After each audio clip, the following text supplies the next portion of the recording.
बिस्मिल्लाहिर्रहमानिर्रहीम। आज हम शेख अब्दुल कादिर जिलानी रहमतुल्लाह अलैह की जिंदगी का एक अहम वाक़या आपके गोश गुजार करने जा रहे हैं कि जब अल्लाह की ज़ात किसी के साथ भलाई का इरादा फरमाती है तो कैसे उसके लिए रास्ते खोल देती है और वसीले बनाती है। एक दफा शेख अब्दुल कादिर जिलानी रहमतुल्लाह अलैह मस्जिद से नमाज अदा करके अपने मुरीदीन के साथ घर वापस तशरीफ ले जा रहे थे। आपने देखा कि इस मोहल्ले में कुछ बच्चे खेल रहे हैं। अगरचा आप सरकार गौसे पाक अपने बचपन में बच्चों की तरह खेल न पाए थे, पर बच्चों को खेलता देखकर वो बहुत खुश होते और उनको प्यार करते। आप आगे बढ़ने लगे। आप हजूर गौसे पाक रहमतुल्लाह अलैह अभी ज्यादा दूर नहीं गए थे। इन बच्चों ने एक दूसरे के कान में कुछ कहा और आपस में मशवरा किया कि इस जमात में जो सबसे नुमाया शख्स है उससे हमें कुछ फरमाइश करनी चाहिए। चंद बच्चों ने कहा, ये बुजुर्ग हमें डांटेंगे, लेकिन कुछ बच्चे आपकी ज़ाते पाक से अच्छी तरह वाकिफ थे।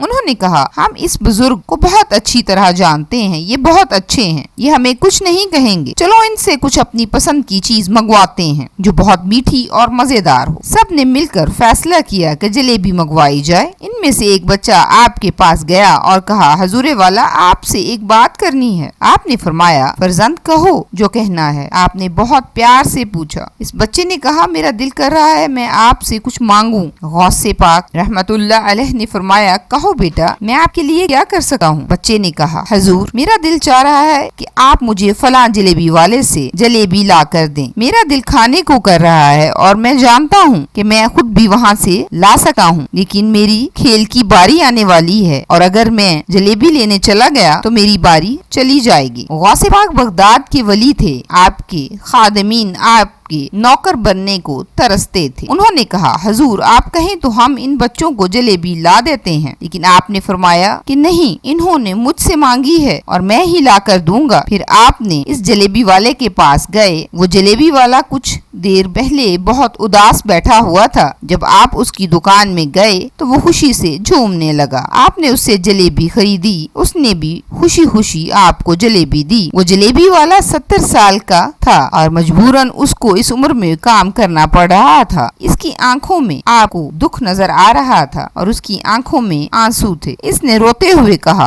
अल्लाह का लाख लाख शुक्र है कि उसने मेरी सुन ली। आपकी कदम मेरी दुकान में पड़ गए। माँ, मैं बहुत दिनों से आपका इंतजार कर रहा था। मैं जानता था कि आप जरूर आएंगे। सरकार गौसे पाक रहमतुल्लाह अलैह ने फरमाया कि आपको कैसे पता कि मैं यहाँ आऊंगा। जलेबी वाले ने कहा, अरसा हो गया मेरा कारोबार नहीं चल रहा था, मेरा कारोबार ठप हो गया था। घर में फाकों की नौबत आ गई है, लेकिन मुझे अपने बीवी बच्चों की फिक्र थी। इस बुढ़ापे में अल्लाह ताला ने मुझे औलाद से नवाजा है, लेकिन इसको पालने का कोई वसीला नहीं है। मैंने अपनी परेशानी का जिक्र किसी से किया तो उसने कहा, इराक के एक शहर चले जाओ, वहाँ एक फकीर रहता है, उससे दुआ करवाओ। जिसके लिए भी दुआ करता है उसका काम बन जाता है। मैं इतना परेशान था कि इस आदमी के कहने पर वहाँ चला गया। उसको तलाश करके उससे दुआ करने के लिए कहा ताकि मेरे रिस्क में बरकत हो। उसने कहा, क्या तुम पीरों के पीर गौसे पाक को नहीं जानते। मैंने कहा, नहीं, मैं नहीं जानता। उसको बहुत हैरत हुई कि ये वलियों के वली को नहीं जानता। उसने कहा कि वो जिसके लिए भी दुआ करते हैं उसका बेड़ा पार हो जाता है। मैं तो बहुत छोटा सा फकीर हूँ, मेरी दुआओं में क्या असर। लेकिन सरकार बगदाद हजूर गौसे पाक रहमतुल्लाह अलैह इस दौर में मौजूद हैं, तो मैं बहुत छोटा सा इंसान कैसे तुम्हारे लिए दुआ कर सकता हूँ। तुम वहाँ जाओ और उनसे दुआ करवाओ। मैंने पूछा, हजूर, वो कहाँ मिलेंगे। उसने कहा, वो जेलान में आपसे मिलेंगे। और अब इसलिए मैं बगदाद आ गया, आपकी तलाश शुरू कर दी और देखें आप खुद मेरी दुकान पर आ गए। मेरी दुकान में नूर आ गया। हजूर, मेरे लिए दुआ करें, अल्लाह मेरे कारोबार में बरकत फरमाए और अल्लाह पाक मेरी जिंदगी को आसान कर दे। मुझे अपनी बीवी बच्चों की बहुत फिक्र है। हजरत शेख अब्दुल कादिर जिलानी रहमतुल्लाह अलैह ने इनके लिए दुआ फरमाई और फरमाया, परेशानी की कोई बात नहीं, अल्लाह की जात तुम्हारे साथ है और सब मामूलात ठीक हो जाएंगे। ये